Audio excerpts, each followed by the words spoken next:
We're looking at the Suns again with their half-court defense. You see Royce O'Neal early with the contact on Victor Wembanyama.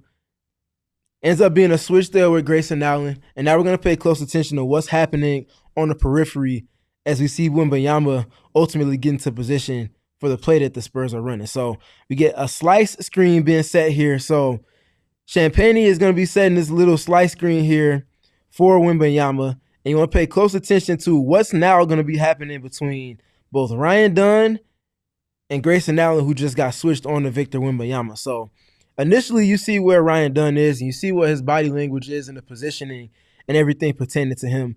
As he kind of recognizes, has a little bit of play recognition, you see where he goes from on the initial circling of him to now where he is and the position and how much better he is in terms of being successful to take on this switch with Wembanyama as he uses the kind of slice screen to get into post positioning. He's now in great position to front the post, be able to take away an initial point A to point B look in terms of them trying to get the ball to Wembanyama in the post and as close to the rim as he can possibly get it.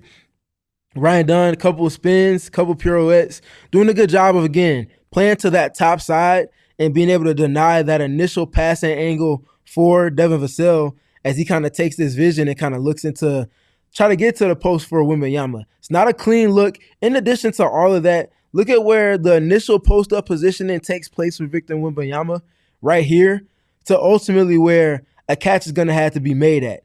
All the way up the floor. Again, no feet in the paint. He's not on the block, and he's not in the paint. Job well done from Ryan Dunn. Again, just competing in the post with Victor Wembanyama. And now you can see as I kind of pause it and let it go and pause it again, you see where his initial spot was and now ultimately where he is. A+ in process from the Suns. Ryan Dunn is on the top side because he knows that, again, the roamer, who is the point of reference in all of these defensive reps for the Suns, Mark Williams is here in position to get from point A, which is going to be here, to point B, and that's trying to be able to load that strong side block to take away the pass that takes place over the top.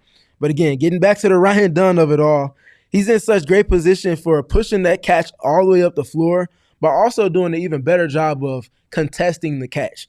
And because he contested the catch so well, it's ultimately going to end up in a steal for the Suns, and they're going to be out on a break to get into transition. Positive results for the Suns, stacking these plays across multiple possessions. This is Jordan Goodwin here.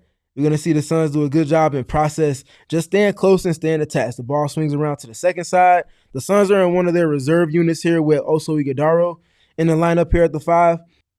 He's going to do a solid job of being in rotation and then containing the drive to the point where he doesn't have to have his help defense engaged.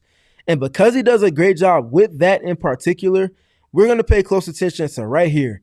As you see Jordan Goodwin stepping over, realizing that that drive has been contained so he doesn't have to over-help. He can just stay solid, stay around the area of Victor Wembanyama. In addition to Jordan Goodwin, though, it's not just him. Because it's not just him and obviously the size discrepancy that he's at in terms of height with Wemby, he's also got a couple of friends hanging out to help him around with just crowding Wembanyama's airspace. Colin Gillespie, player number 2 there, and obviously Nigel Hayes-Davis, player number 3, all are going to do a good job of crowding that airspace around Wembanyama, making sure that a pass can't be made to him. Again, Ighodaro back onto the ball, does a good job of just containing and being solid without fouling. Job well done from the Suns. And now it's about how well do they rotate back out to the shooters after they've done a good job of defending and collapsing everything that the Spurs are looking at. And to that point, you get the skip pass here that's going to take place from Harrison Barnes, forces Colin Gillespie to defend in rotation. And this is the tough task, defending late into the shot clock after you've taken away the things that you want to do as a defense. Gillespie's going to be on schedule with this rotation. The Suns are going to get up a shot that they want on the terms that they want the Spurs to have taken this shot from as well. Job well done from Gillespie getting out to the shooter. It's going to be a miss. And now it's about the last part, cleaning things up with the box outs. Now, they don't do the best job in terms of getting the box out at the end of this possession in the way that they were hoping to in terms of coming down with the rebound. But the initial part here, as you see a couple of Spurs flying into the play, they do a solid job with just kind of getting inside position. But you want to see them come away with this possession, making sure that you grab that rebound out the end.